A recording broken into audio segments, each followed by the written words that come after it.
Good morning, everybody. Good morning.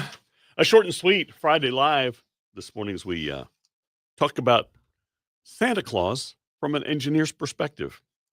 Won't keep you long. I'll tell you the story now. We will get into the weeds of the technical, the highly technical.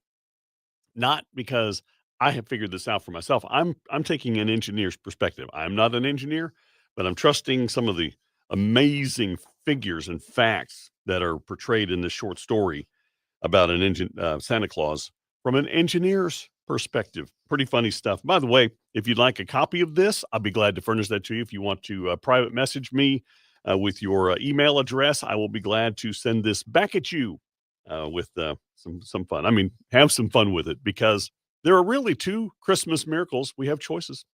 Got a choice between the Christmas miracle of Santa, which you will find out is a pretty big stretch of a miracle, and then of course Jesus, which is the miracle I choose. All right, so let's get into this. And by the way, thank you for everybody watching in late. We're doing this live a little bit after about 7:30 or so in Central Time. But most people seem like kind of peek in a little bit later on. We're glad to have you join us this morning.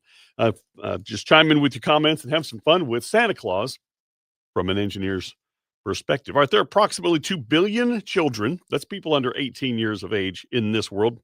Some of these figures may be dated a little bit. I've had this for several years. I've had the Santa Claus from an engineer's perspective for several years. So I'm pretty sure some of the stats may be a little off, but even more so. Even more so. So when I say there are 2 billion children under 18, that may be a little bit more than that, which will make this an even more impressive story when you consider Santa Claus from an engineer's perspective. However, Santa Claus doesn't visit all 2 billion children because they've got to be believers, right? They got to be Christmas believers. So Muslim children, Hindu children, Jewish children, Buddhist children, those religions will not be represented in his stops on Christmas night. So let's just guesstimate that let's just be out there, that maybe 15% of the total of the 2 billion children qualify for a visit from Santa Claus. That would be about 378 million households. Okay, do the math. And again, it's going to be even a bigger number than that with these dated figures. All right, on average, if the census rate of 3.5 kids per household, that comes to this. If you have the 378 million Christian kid households, divide that by 3.5 children per household, probably a little bit heavy. That comes to 108 million homes, presuming there's at least one good child in the home, right? Because only the good kids get the visit, at least a present. All right, so Santa has about let's this now we get into the weeds. That's just the early math.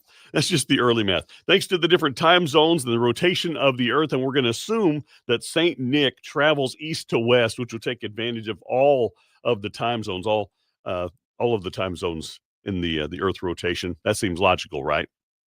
Santa's got about 31 hours of Christmas work. He's got 31 hours to work with if he travels east to west, follows the rotation of the world, and makes the most of time. He'll have 31 hours in the overnight to get those presents delivered. That works out to about 967.7 visits per second. Nearly 1,000 visits per second to get the payload out. All right, that's to say that for each Christian household with a good child, Santa has around 1/1000th of a second to park his sleigh, hop out, jump down the chimney, fill the stockings, distribute the remaining presents under the tree, eat whatever snacks have been left out for him, and get back on the chimney, jump into the sleigh, and get on to the next house. That's 1/1000th of a second each. And then assuming that each of these 108 million stops is evenly distributed. If we do that, circumnavigating the globe, 108 million households evenly distributed, that'd be just about 3/4 of a mile between households. The total trip will take about 75.5 million miles in that 31 hours he has to travel. That's not counting bathroom stops and breaks and the extra weight we're going to add here in just a minute. This is pretty incredible stuff. All right, so that means Santa's sleigh is moving at a crisp 650 miles per second, 3,000 times the speed of sound for purposes of a comparison. The fastest man-made vehicle at the time of this engineering perspective was the Ulysses space probe, moving around at a pokey 24.7 miles per second. Santa's sleigh blows by that 20-fold at 650 miles per second, faster than the fastest man-made probe, that Ulysses, at 25 miles per second. By the way, conventional reindeer can only run about 15 miles per hour, but we know Santa's reindeer are special. They're not your conventional kind. Now let's talk about this payload that he's dragging around at 650 miles per second. The payload of the sleigh adds another interesting element, assuming that each child gets nothing more than a medium-sized Lego set, so you can't put bikes on there and those kinds of things for this figure. That would just take it, that would swell the payload number to amazing heights.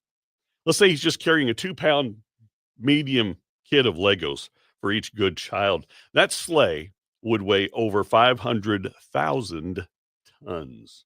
500,000 tons. Not counting Santa himself. And by the way, he's been snacking on cookies as he goes, little milk and cookies as he goes. Now even, I'm talking about the conventional reindeer. Now, they could pull about 300 pounds each, the conventional reindeer. Take that times 8, 9, counting Rudolph. Even granted, flying reindeer can pull 10 times the normal amount. The job couldn't be done with just 8 or 9 reindeer. Santa would need 360,000 reindeer to pull that load. And mind you, that's not counting the milk and cookies that are adding to the payload. The increase to the payload, not counting the weight of the sleigh, another 54,000 tons for just the sleigh, or roughly 7 times the weight of the Queen Elizabeth. We're talking about the ship now, not the monarch. Okay. Are getting the idea yet on this Santa from an engineer's perspective? All right, so you got 600,000 tons traveling at 650 miles per second. You know that's going to create some pretty significant resistance, right? That would heat up the reindeer in the same fashion as a spacecraft re-entering the atmosphere to the Earth on descent. And the lead pair of reindeer, is that Donner and Blitzen, would absorb 14.2 quintillion joules of energy. Now, I'm going to tell you, I don't even know what a joule of energy is, but I'm thinking that 14.2 quintillion is hot. Probably sun hot or worse, hotter. In short, they would burst into flames instantaneously, exposing the reindeer behind them to creating a deafening sonic boom in their wake. The entire reindeer team would be vaporized in 4.5 thousandths of a second, or right about the time Santa reached the 5th house on the trip to the 108 million. Not that it matters. Since Santa, as a result of accelerating from a dead stop to 650 miles per second in 5 thousandths of a second, would be subject to centrifugal forces of 17,500 Gs. What's an astronaut put up with? 5 to 7 Gs, something like that. I think eight is the test. Now we're talking about 17,500 Gs of force. That would hit him with about 4,315,015 15 pounds of force per pound, and that would instantly make him into a quivering blob of pink goo. Therefore, if Santa did exist, he doesn't anymore. Not after the first trip. All right, so you got 2 miracles. I said this at the outset. You got 2 miracles to choose from.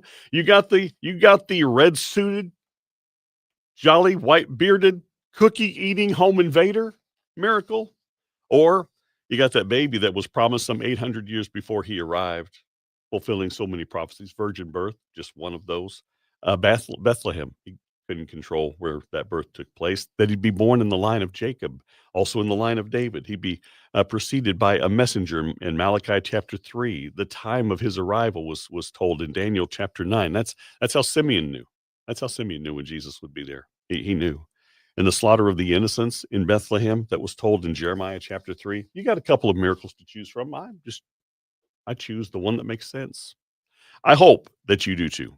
I hope that you embrace the Jesus of Christmas. We couldn't have Christmas without him. And of the miracles that are available to us, those two, Santa or Jesus, the answer is pretty plain to me. All right, so message me. Send me, private message me your email address if you would like Santa from an engineer's perspective, and have a little bit of fun with me here on this Christmas celebration on KWFC. God bless you. I love you all. Have a fabulous Friday, one of the last few we have here in 2025.